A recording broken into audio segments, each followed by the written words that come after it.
Эл катары жашоо турмушумду оңдойм деген максатта Сокулук районунун жашоочусу Александр Бурейко 2008 жылы Москвага эжесинин жанына иштегени келиптир. Тилекке каршы Казан вокзалынан Кавказ улутундагы алдамчыларга жолугуп, чоң айлык акысын убада кылышса, Дагестанга иштегени барат. Айтымында ал жакта чоң айлык акы эмес, тескерисинче документтерин алып коюшуп, 6 жыл бою кыш заводунда бекер иштетишип, далай жолу ур токмокко алышып, көп күн бою ачка калтырганын белгилейт. Вот с 2008 и ни копейки денег за это время, ни копейки денег не дали.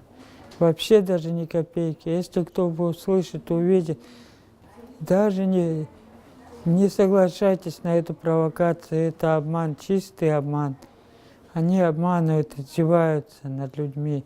Издеваются хуже, чем над животными. Так что не верьте им никому. Они обманывают это все.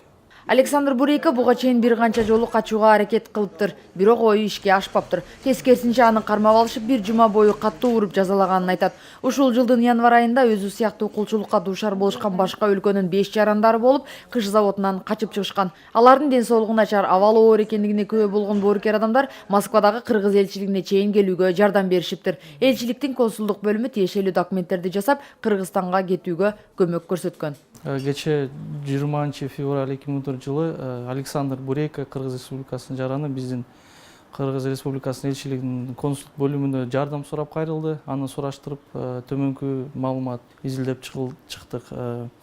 Биз аны тактап далилдегенден кийин аны тийиштүү документтерин жасап бердик. Жана билет чөнтөгүнө ичине акча берип, Кыргызстанга көчө биздин юристибиз самолетко салып кетирди. Биз элчилик тарабынан Россия Федерациясынын Тышкы иштер министрлигине нота жаздык. Ал нотада ошол тийиштүү органдарга Россиянын ошол маалыматты жеткирип, тийиштүү чараларды колдонгула деп нотаны биз жибердик. Чет өлкөгө акча табуу үчүн келишип, мындай кордуктарга туш болгон эмгек мигранттары бүгүнкү күндө жок эмес. Алардын оор кырдаалга туш болушуна укук коргоо органдары өздөрүнүн укуктарын жакшы билбегендиктен же эмгек мигранттарынын тиешелүү мыйзамдарга кайдыгер карагандыктан деп айтышат. Ошол алдамчылык болсо биздин жарандардын тарабынан укук билбегендиги. Аны ачык айкын айтса болот. Себеби биздин жарандар эмне үчүн кеч келет? Алар жумушка барып, айлык ала албай, ошо 1 ай бербей эмес, 3-4-5 ай иштеп жүрө беришет. Сөзүн алданып десек болот. Ошол эмгек берген уюмдун жетекчилеринин алдында. Андан бир нече убакыт өткөндөн кийин келет.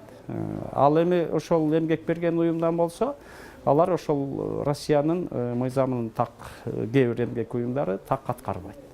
Кулчулукка кабылган Александр Бурейконун азыркы учурда ден соолугу аябай начар болгондуктан консулдук бөлүмүнүн кызматкерлери аны Домодедово аэропортуна чейин жеткиришип, андан ары кетүүгө да көмөктөшүптүр. Сайрагүл Полотова, Дарбан Алайчиев, Күн Сереп, Москва шаары.